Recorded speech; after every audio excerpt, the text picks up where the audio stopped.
High, welcome back to my channel. আজকে জামাই ষষ্ঠী হচ্ছে, তো চলো দেখা যাক আমরা জামাই ষষ্ঠীর দিন কী কী করেছি, তোমাদের সবার সাথে সেটা শেয়ার করব। আর সমস্ত জামাইদের অনেক অনেক অভিনন্দন জামাই ষষ্ঠীর জন্য রয়ে গেল।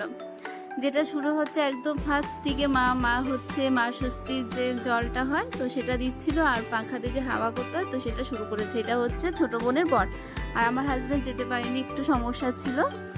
ও শুধু জামাইদের মধ্যে ও এসছে, আর মেজো বোনের এক্সাম ছিল দেখে মেজো বোনের হাজব্যান্ডও আসতে পারেনি, কেননা এটা হচ্ছে কলকাতা আগরপাড়াতে হচ্ছে মামা বাড়িতে অনুষ্ঠানটা। আর হচ্ছে বোনের বাড়ি ছিল ধূপগুড়ি, এই জন্য ওরা আসতে পারেনি। তো ছোটো বোনের বর দুর্গাপুর থেকে এসেছিল, তো সেখানে অনুষ্ঠানটা হচ্ছিল মামার বাড়িতে। আর ইনি হচ্ছে আমাদের এক মেসো, তো ওই মেসোকে আর ভাইকে দিচ্ছে মা। একটা বিষয় তোমাদের বলার ছিল, তোমাদের সকলকে অনেক অনেক ধন্যবাদ।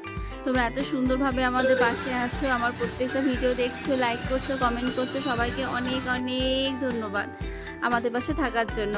তো আমি খাবার নিয়ে এসেছি, তো জামাই ষষ্ঠী সুতো বাঁধা হচ্ছে, সবাইকে এখন বাচ্চাদের দেওয়া হচ্ছে। আমাদের আজকে যত রান্নার আইটেম হয়েছিল, অনেকগুলো রান্না হয়েছিল, সবগুলো করেছে এই মাসি বসে আছে যে লাল নাইটি পরে, সে মাসি করেছিল।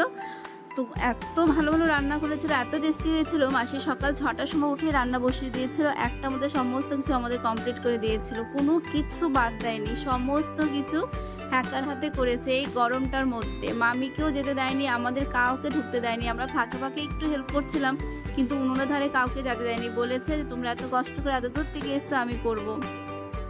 এই মাসিটার জন্য আরও সুন্দর হয়েছে আমাদের অনুষ্ঠান।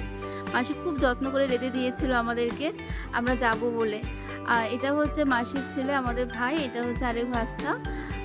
তো ওদের দুজনকে এখন মা দিচ্ছে।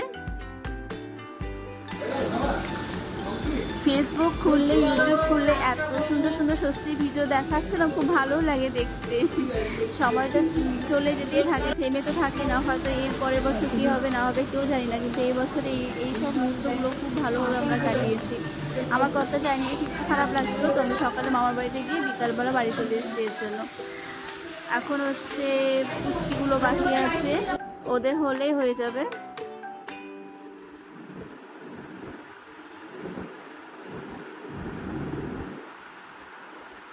আমার মা তার মাসিকে খুব মিস করছিল, মানে আমাদের দিদাকে। এই মাসে হচ্ছে মার হচ্ছে নিজের বোন। এই দেখো, এগুলো হচ্ছে গিফট মামা এনেছে আমাদের সবার জন্য গিফট এনেছে।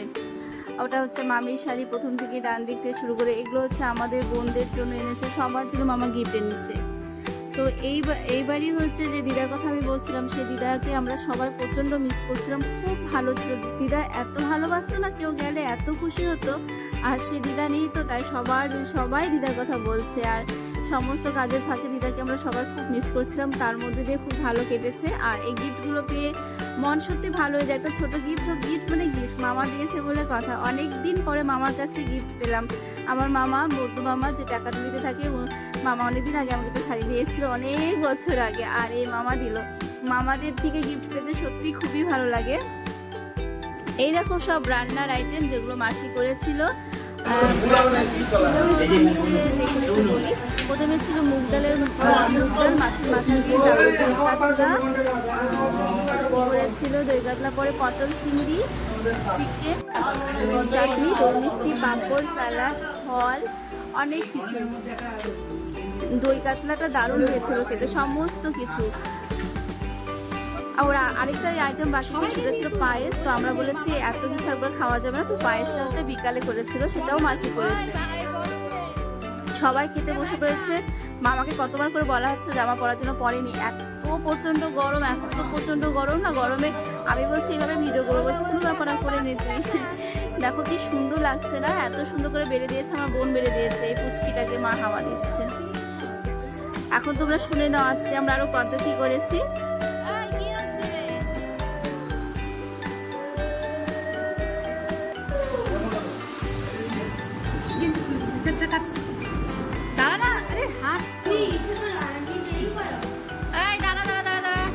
কি বলবে গো, গেটে বাড়ি গেলে কি বলবে সেটা বলো, কি বলবে?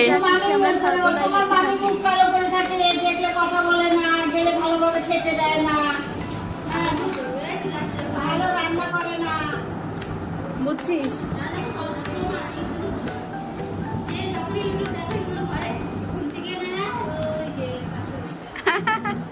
কি বলছিলে বলো তো?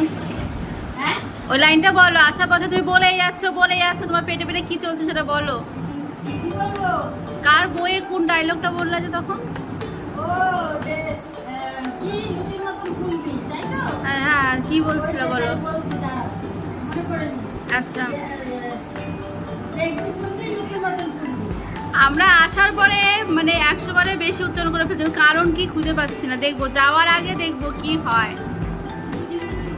হ্যাঁ, এই যে পা পা মেলে বসছে, বসে খেয়ে যাচ্ছে। সারাদিন একটাও রান্না করেনি। ওই যে ওই গামলা, এক গামলা ভাত ছিল, শেষ সব খেয়ে ফেলেছে। ও মামি কি দেবো? মামি এই প্লেটটা দিব তোমাকে? দিব বলো? একবার দিন দই রেখেছে তোমার জামাই, দিব বলো? আচ্ছা অবশ্যই, আচ্ছা ম্যাডাম চেটে দিন আপনি। ও মামি কি হবে আসতে বছর, সেটা উচ্চারণ করো। আচ্ছা সবাই সাক্ষী থাকলো, কিন্তু যদি আসতে বছর যদি আবার একটা ভিডিও না থাকতে পারি তোমার বাড়িতে, এই যে আপনারা সবাই মানে কি বলে সাক্ষী থাকেন। হ্যাঁ, আমার মামি বলছে আসতে বছর আবার হবে। ও মাসি তুমি আওয়াজ দিচ্ছ না কেন? ওই বছর আমি এসে রান্না করে দিয়ে যাবো, একটু আওয়াজ টাওয়াজ দাও, আসবো তো। মাসি আগে ভয় পেয়ে যাচ্ছে, ক্লান্ত হয়ে বলছে হ্যাঁ। কিরে বই, তুই আসবি তো? কেন রে? আচ্ছা, এটা কি হয়েছে, আমরা শুয়েছিলাম তো এই মামাতো বোনের আশেপাশে সকাল থেকে আমি জানতাম না। দেখো বোন কি করছে, মামির গলার বোন আসছে আমাদেরকে বলেনি। বোন বাথরুমে যে ঢুকেছে, আমার বোনের মাঝে যে বালিশটা ছিল ছুঁড়ে ওকে মেরে উপরে চলে সিঁড়িতে। আর বোন বলছে মা তুমি কাঁদে দেখেছো, বাড়িতে ঢুকে আমাকে মেরে দিচ্ছে, ঘরে ঢুকতে দাঁড়িয়ে আছে। এটা হচ্ছে বোনের ছোট মেয়ে, তার উপরে রয়েছে বোন, ছাদে একদম চলে গেছে ওর বাড়ি ছোড়ার ভয়। নামছে এখন, আয় সব সরাতে। সুস্মিতা এই যে আসছে, গেল রে গেল। আমরা হচ্ছে যা হয় সব বোনরা একসাথে হলে যা হয়, আরো অনেকেই হয়নি, সবাই তো শিলিগুড়িতে থাকে, অনেক সবাইকে মিস করছিলাম আমরা। বল তুই এত অত্যাচার কেন করলি আমাদের বোনটার উপর?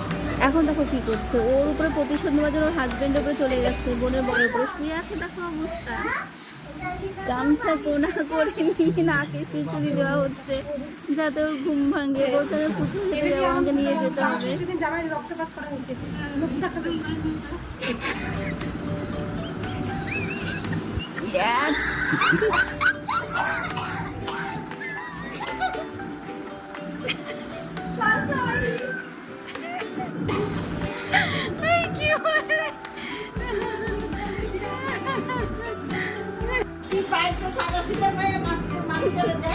এটা কিসের জন্য দিচ্ছিস বলো বলি হরি বল হচ্ছিল। আজকে ষষ্ঠী আমাদের এই পর্যন্ত দারুণ মজা করেছি আমরা, কিন্তু সমস্ত কিছু শেষে সত্যি একটুখানি খারাপ লাগছিল। মামা একটু অসুস্থ হয়ে গেছিল, আর মামা অসুস্থ হওয়া দেখে আমি একটু অসুস্থ হয়ে গেছিলাম। তো দারুণ মজা করেছি আমরা। তোমাদেরও ষষ্ঠী ভালো কাটুক সবার, তোমরাও সবাই খুব ভালো থাকো। আজকে আমাদের ব্লগটা আমরা এখানে শেষ করছি।